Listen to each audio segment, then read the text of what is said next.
말씀은 신약성경 히브리서 11장 13절로 16절 말씀까지입니다. 신약성경 제가 가지고 있는 365쪽에 있는 히브리서 11장 13절 말씀부터 16절 말씀까지입니다. 13절 말씀부터 우리 함께 읽겠습니다. 이 사람들은 다 믿음을 따라 죽었으며 약속을 받지 못하였으되 그것들을 멀리서 보고 환영하며 또 땅에서는 외국인과 나그네임을 증언하였으니 그들이 이같이 말하는 것은 자기들이 본향 찾는 자임을 나타내니라. 그들이 나온 바 본향을 생각하였더라면 돌아갈 기회가 있었으려니와 그들이 이제는 더 나은 본향을 사모하니 곧 하늘에 있는 것이라. 이러므로 하나님이 그들의 하나님이라 일컬음을 받으심을 부끄러워하지 아니하시고 그들을 위하여 한 성을 예비하셨느니라. 아멘. 소망의 이름, 구원의 이름, 그 예수를 통하여 오늘도 여러분 예배가 성공되어지시기를 주의 이름으로 축원합니다. 오늘 말씀에도 그런 얘기 말씀하셨는데 오늘 우리의 믿음을 통하여 하나님께서 부끄러움을 당하지 않도록 최선을 다하는 우리 믿음의 사람이 되시기를 주의 이름으로 축원합니다. 내가 잘못해서 여호와 하나님의 이름이 영광을 가리운다라고 하면 얼마나 창피합니까?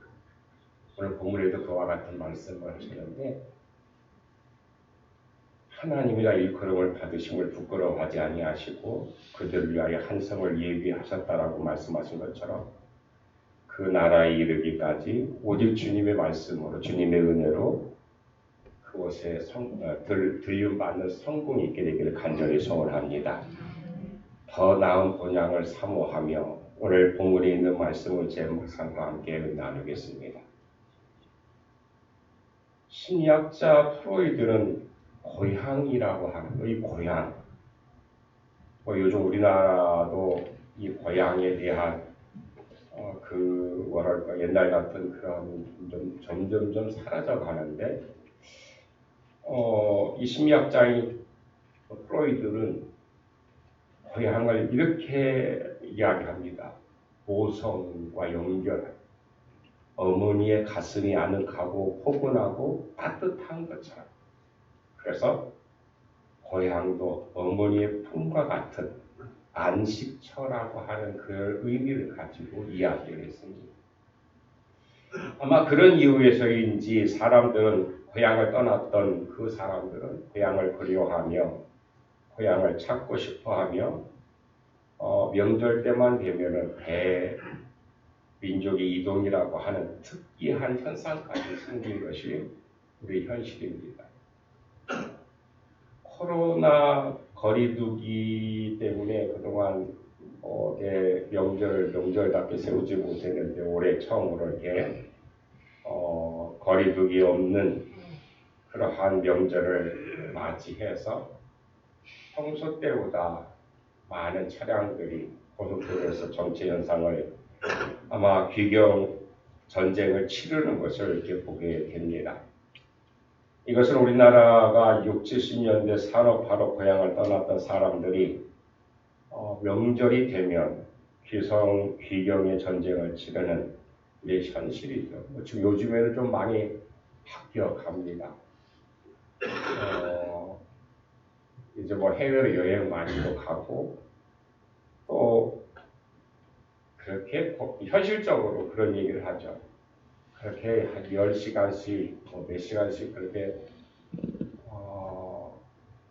허비하면서 그렇게 명절을 지킬 필요가 있겠느냐라고 하면서 좀 생각들이 많이 바뀌어져 가고 있죠. 아무튼 그런 사람도 있지만은 많은 사람들이 고향을 찾아오는 그런 모습들을 보면서 또 한편으로 그렇게 하지 않는 그런 가정들을 이렇게 보면 굉장히 참 외롭죠. 쓸쓸하죠. 그런 모습도 보게 됩니다.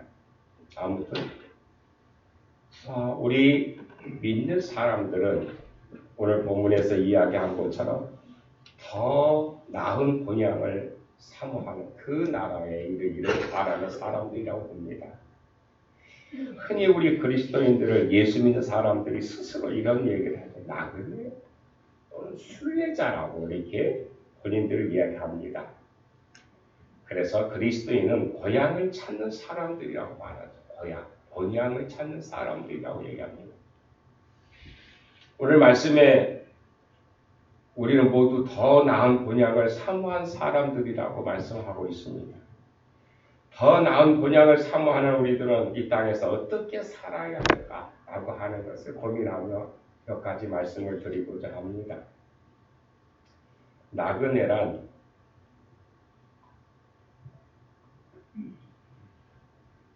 정착할 집이 없는 사람들을 의미합니다. 어디에도 정착하지 않죠. 지금도 그런 사람들이 있죠. 유목민들, 몽골에 가면은 이제 그런 사람들, 그런 천막을 치면서 살아가는 사람도 있고, 또 베두인들이 그렇죠. 그런데 그 사람들의 특징은 뭐냐면 좀 외롭게 살아가고 사막 지역에 살다 보니까. 그런데 여러분 가끔다 그런 걸 보셨는지 모르겠지만 여행자들 그 지나갈 때에 그 사람들은 여행자들 그냥 지나가게 하지 않아요. 자기 집으로 들어와서 음식을 대접해요. 제가 그런 얘기를 들어서 사람들이 얘기했는데 왜 이렇게 그러니까 우리 한국 사람이 왜 이렇게 모르는 사람을 우리는 지금 아파트 살면서 옆에 집에 누가 사는지도 모르고 살아가는 경우가 많은데 그 지나가는데 그 사람은 아니 들어오라고 그 찬방에 들어와가지고 음식을 이렇게 대접하는데 왜 그러냐 물어봤더니 그 사람이 그래요. 아마 외로워서인지 모르겠지만은 손님은 그들은 이렇게 생각해요. 손님은 축복이라고 생각해요. 자기의 집으로 오는 복이라고 생각하기 때문에 그 사람들은 그 대접을 잘한다. 베두인들도 마찬가지.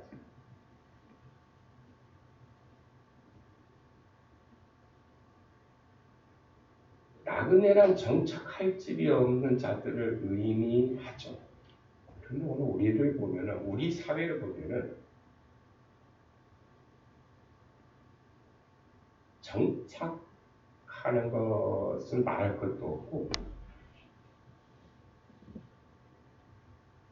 이 집 문제 때문에 우리나라가 굉장히 고민하는 걸 보게 돼요. 이 집이라고 하는 것이 옛날 그냥 우리가 살고 기거하고 우리 온 가족이 함께 살아가는 그런 공간으로 생각하지 않고 부의 상징으로 이렇게 전락하고 말았다라고 말합니다.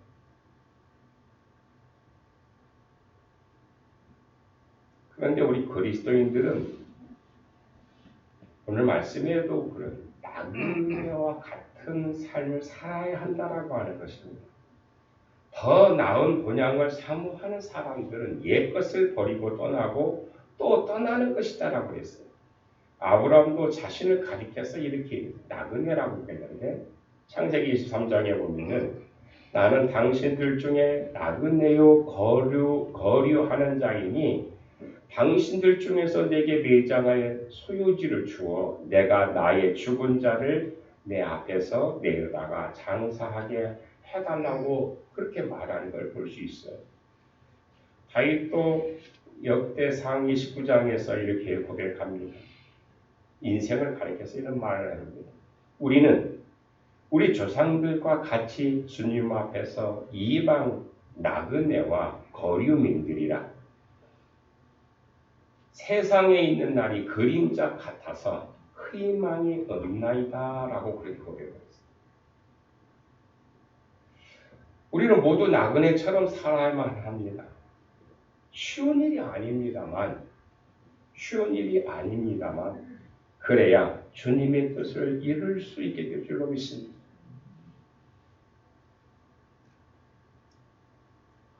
지금도 보면은 정말 기적 같은 일들을 하는 그런 믿음의 사람들께 보게 되는데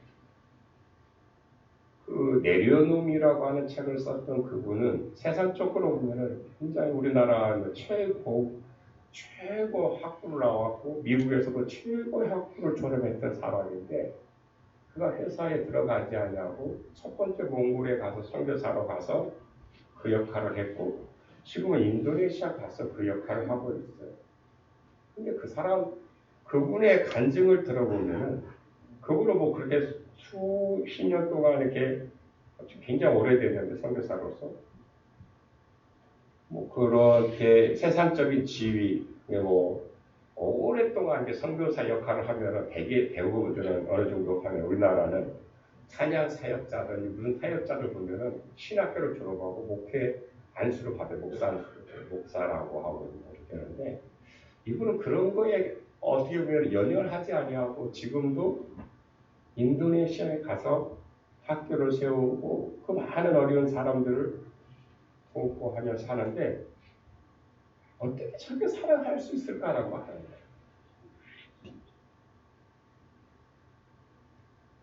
그는 나그네처럼 자기에게 그렇게 하나님께서 말씀하시니까 그걸 한다라고 하는 거예요.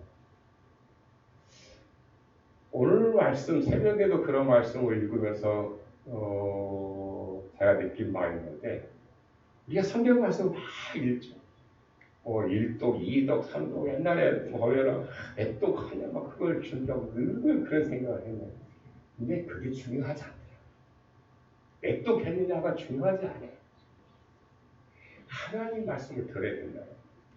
하나님께서 에스겔에게 대언하라고 내가 말한 것을 대언해라고 그렇게 해서 이스라엘 백성들에게 말씀하는 걸 볼 수 있어. 그 말씀을 이렇게 다시 읽으면서 그 깨닫는 것은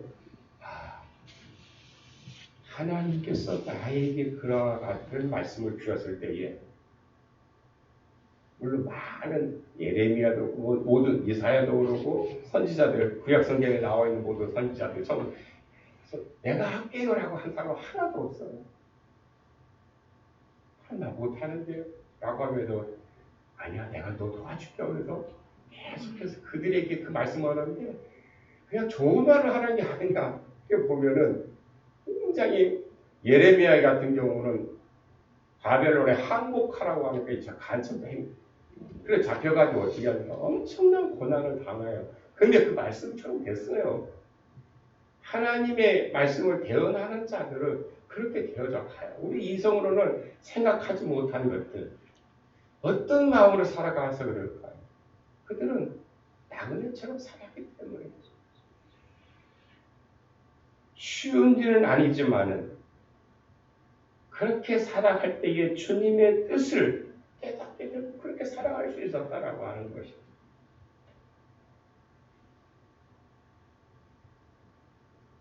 본향의 소망을 두고 살아가야 하는 사람들이 우리 그리스도인들인데 그래서 우리는 순례객들이라고 하죠.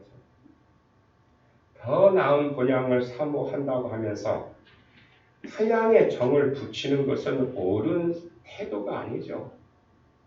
세상의 명예나 재물보다 하나님의 뜻과 가르침이 더 중요하다라고는 말하지만은 그런데 그렇지 뭐 재물만 명예는 다 갖고 싶어하고 권세도 마찬가지죠. 그러고만 쫓다 보면은 그것은 거짓된 신앙일 수밖에 없다라고 하는 것이죠. 바리새인들처럼 경건의 모양만 있을 뿐이 능력이 없을 수도 거기에 능력이 나타날 수가 없다라고 하는 것이죠. 성경의 가르침을 따라 살 수 있는 사람이 있다고 하면은 그는 이 세상의 것이 아닌 우리의 본향의 소망을 둔 사람이 오직 성경 말씀 따라 살아가는 사람들일 줄 믿습니다. 그런 사람만이 성경을 따라 살 수 있고 본향의 소망을 두고 사는 사람만이 더 나은 본향을 이루는 사람. 더 나은 본향을 오늘 또 그런 말씀했는데 그 그것은 오늘 우리가 예배하고 있는 하나님의 나라예요. 기독교가 지닌 최대의 신앙 내용은 뭘까요?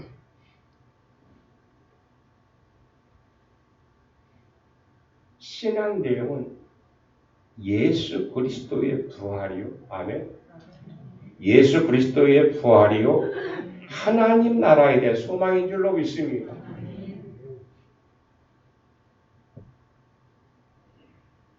여러분, 이 세상에서 우리가 예수 믿고 세상의 많은 명예와 권세와 지식을 누렸다 할지라도 우리가 부활, 예수님의 부활과 나와 상관이 없다라고 하면 그건 이미 신앙생활을 실패한 사람입니다. 그렇잖아요. 그가 이 세상에 많은 걸 다 누렸다 할지라도 하나님 나라에 대한 소망이 없다라고 하면, 하나님 나라에 들어갈 수 없다라고 하면은, 그런 교회 다니는 사람일 수는 있을지 모르겠지만은, 그런 천국인으로서 살아갈 수 없잖아요.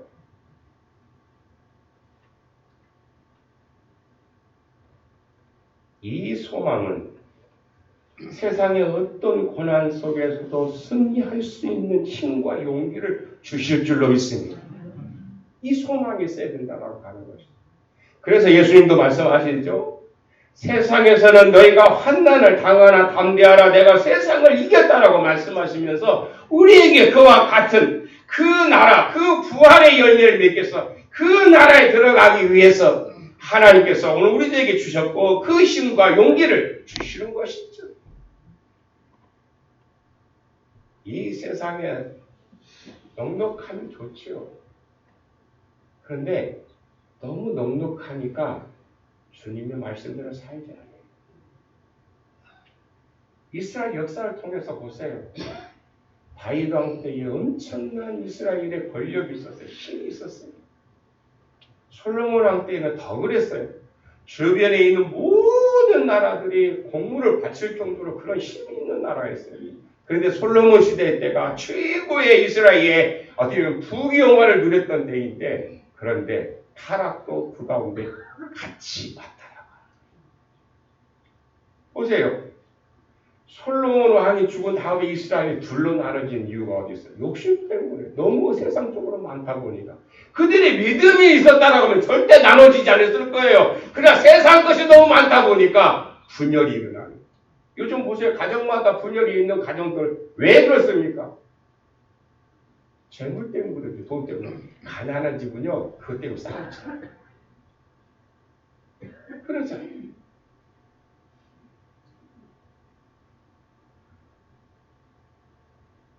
세상에서 너희가 환난을 당하라 담대하라. 내가 세상을 이겼다라고 말씀하시는 것은 바로 예수 그리스도가 부활을 하신 첫 번째 열매를 통하여 나도 부활할 수 있고, 할렐루야. 여러분도 부활할 줄로 믿습니다. 그뿐만 아니에요. 그 믿음을 가지고 오늘 우리는 그 나라에 이르게 될 줄로 믿습니다. 그 나라에 가는데 많은 시련들이 있어요. 고난이 있어요. 유혹들이 있습니다. 근데 그 모든 것을 견디고 나서 마지막에 그 나라에 이르게 되어져야 할 줄로 믿습니다.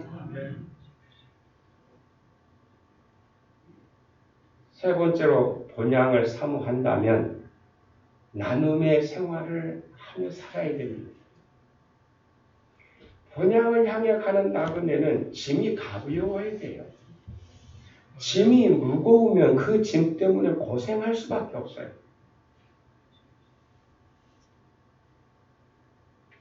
본향을 향하는 성도들은 이 세상의 소유에 대한 욕심과 집착을 버려야 합니다. 그것을 내려놓는다라고 말하는데 우리는 거꾸로 하고 있어요. 그것만 지금 찾아가고 있어요.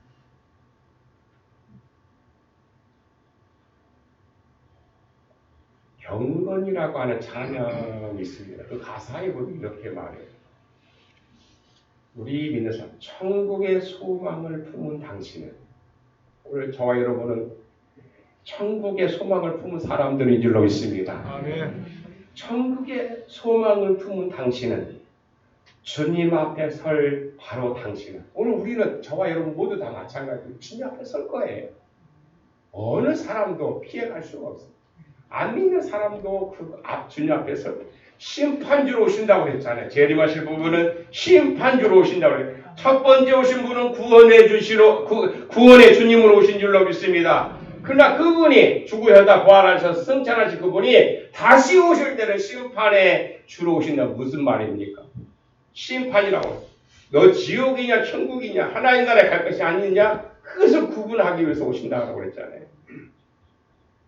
그러니까 이 찬양 속에 보면 천국의 소망을 품은 당신은 주님 앞에 설 바로 당신은 오늘 우리를 가리키는 얘기입니다.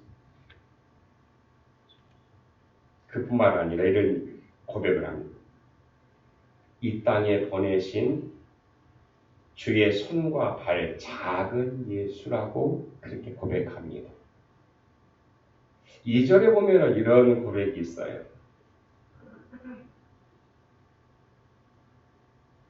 우리의 손은 예수님의 손. 믿으십니까?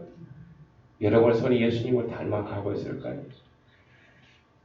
우리의 손은 예수님의 손, 우리의 얼굴은 바로 주님의 얼굴.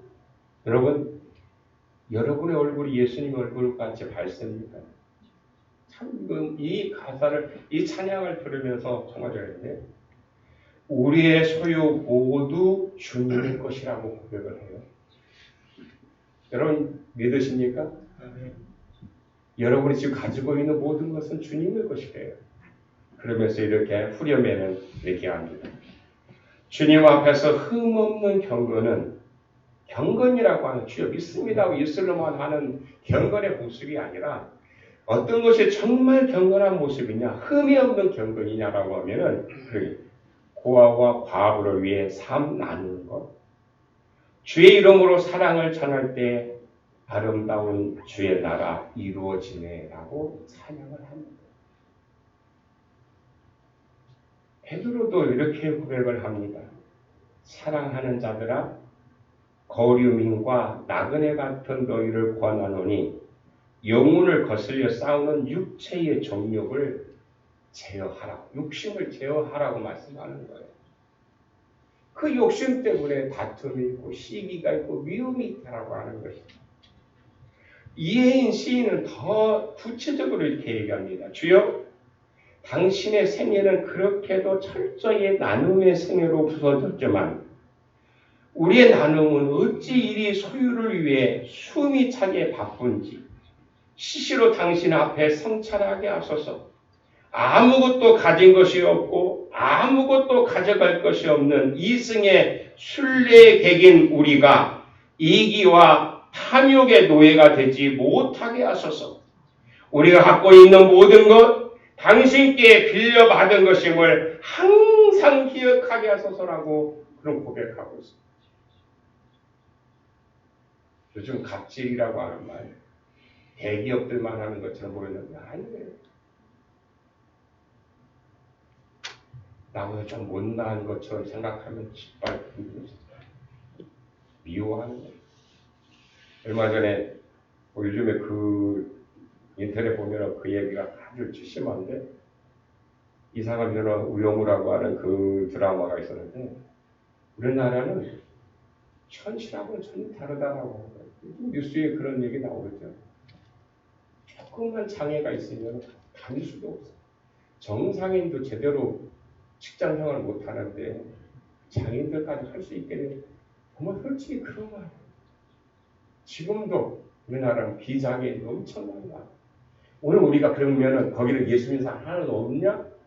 아니라고 하는 것이죠. 엄청나게 차별하고 있어요.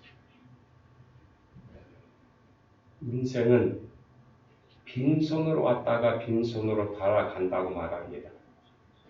모든 물질은 하나님의 것이라고 우리 믿는 사람들은 고백하죠. 다만 우리는 어떻습니까? 이 땅 위에 청지기로서 하나님께서 맡겨주신 것을 지키는 자로서 하나님께서 맡겨주신 것 이외에 주인 노릇을 할 수 없다라고 하는 것입니다. 그런데 우리는 욕심 때문에 진정한 주인을 잃어버리고 자신이 주인인 것처럼 행세하며 나보다 약한 것들을 짓밟는 경우가 많죠. 왜 그렇습니까? 탐욕 때문에 그렇습니다. 우리는 우리 속에서 끊임없이 솟아오르는 욕심을 제어하면서 나눔의 생활을 실천해야 될 줄로 믿습니다. 그것이 주님의 손을 닮은 것이고 그런 삶이 주님의 얼굴을 닮아가는 삶이라고 믿습니다. 하늘 가는 나그네라고 하는 책에 보면은 하늘 가는 나그네에게 두 가지 필요한 것이 있다라고 말했어요. 하나는 길을 같이 가는 벗이라고 그랬어요. 벗친다. 홀로 여행하면 외롭고 고독하지만 벗이 있으면 함께 이야기하면서 갈 수 있으므로 힘이나 어떻게 보면 용기와 또 외로움도 없고 그 벗이 있음으로 말미암아 어떻습니까? 그 먼 길을 어떻게 이렇게 왔지 할 정도로 그 모든 것을 잃어버릴 수 있는 거예요. 근데 여러분 생각해 보세요. 우리나라가 이제 불과 60년대부터 산업이 발달하기 시작했다고 하니까 뭐 이제 그래봤자 한 80년 정도 됐어요. 뭐 80년 정도 됐지, 70, 80년 됐죠. 옛날에 고독사 하시는 분이 있었습니까? 생각해 보세요. 그렇게 가난하게 살 때 이웃들 집에 고독 사는 사람이 있었느냐는 얘기예요. 근데 요즘은 그쪽에 뉴스 보셨어요? 우리나라에 고독 사시는 분이 3,000명이 넘어요. 1년에. 그렇게 잘 사는데, 그렇게 여유 있는데, 그렇게 먹먹한데, 옛날에 먹을 것이 없어가지고, 어르신들 가운데 보면은, 정말 세상에 풀뿌리까지 뽑아서 죽을 끓여 먹었다라고 했는데, 저희 아버님은 편찮으실 때도 죽을 안 자셨어요. 죽에 너무너무 질려가지고. 그 얘기를 들으면서 정말 옛날에 참 어렵게 살았겠다. 그게 지금 보면 너무너무 잘 살아요. 오히려 음식물 처리하는데 음식물 쓰레기 때문에 얼마나 돈이 많이 필요하고 얼마나 그 돈이 들어가는지 아십니까? 너무 잘 살죠. 그런데 우리의 마음은 너무 가난해졌어요. 생각해봐요.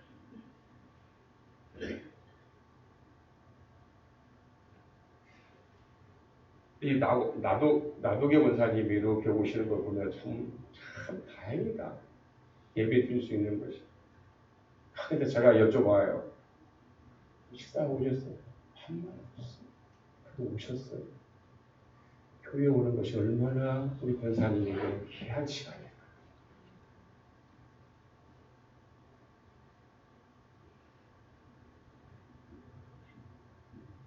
하늘 가는 그곳에 가장 친한 친구가 있다고 하면 그 행복한 사람이라고 합니다.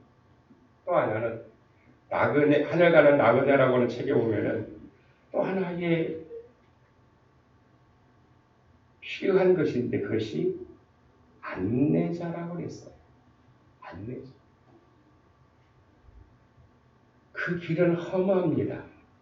길이 좁고 그 문은 작으며 또 유혹이 많아서 넓고 큰 문으로 가고 싶을 때가 많습니다. 그래서 안내자가 필요하다라고 하는 거예요. 정말 이 세상에 보면 많은 여행들이 있는데 높은 산을 올라가든지 아니면은 그 사막을 갈 때는 안내자 없이 가면은 그는 죽으러 가는 거랑 마찬가지. 오늘 우리도 마찬가지야. 그 나라에 더 좋은 번향에 가기 위해서 안내자가 필요하다라고 하는 것입니다. 거기는 세상에 많은 유혹들이 있고 오늘 우리들에게 넘어지게 하는 화려하게 보여지는 그 쾌락적인 욕심이 우리들에게 너무나도 많이 다가오고 있다고 하는 것입니다. 그런데 예수님은 이렇게 말씀하셨죠. 이 나그네 길을 먼저 가셔서 내가 있을 곳을 예비하리라고 말씀하셨죠. 믿으면 아멘합시다. 주님께서 먼저 가셔서 내가 있을 곳을 예비하시겠다고 그랬어요. 그것이 다 준비되면 다시 오시겠다라고 했어요. 얼마나 감사한 일입니까? 그 주님께서 나를 반겨주실 그 곤양에 들어갈 때를 생각한다라고 하면은 내가 이 세상에 다가는 많은 환난도 이겨낼 줄로 믿습니다. 많은 피곤의 여정도 이겨게 될 줄로 믿습니다. 세상을 보면서 우리가 가슴 아파하는 것보다 그 나라에 들어가지 못하는 것은 얼마나 슬픈 일일까. 저 멀리 배는 나의 시온 성을 향해 가는 순례자들인 우리들은 오늘 말씀을 되새기며 살아가야 될 줄로 믿습니다. 우리는 이 세상에서 나그네와 같은 삶을 살아야만 합니다. 또 번영의 소망을 두고 살아야만 합니다. 그리고 육신의 생활을 위해 살아가는 어리석고 무지한 사람들은 살지 말고 나눔의 생활로서 주님의 모습을 닮아감으로 하나님을 기쁘시게 하는 그런 거룩한 산 제물이 되어져야 될 줄로 믿습니다. 이런 삶을 살 때에 가슴 벅찬 하나님 나라를 이루어가게 될 줄로 믿습니다. 지금 여기서부터 사랑의 나라, 하나님의 나라를 위해 실천하며 또 더 나은 본향을 위해 살아가는 우리 모든 성도들이 되시길 주님의 이름으로 축원합니다. 우리 이 찬양 함께 부르시겠습니다. 저 멀리 비는 나의 시온성 거룩한 곳 아버지 집 내 사모하는 집에 가보자 한 밤을 세웠네.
내 주 날 사랑하사 날 지켜주시겠다고 약속하신 그 말씀 믿고 오늘도 주의 뜻을 이루며 나갈 때에 주의 사랑과 주의 말씀과 주의 능력과 주의 권능이 오늘 우리의 믿음 생활 속에 나타나게 하여 주옵소서.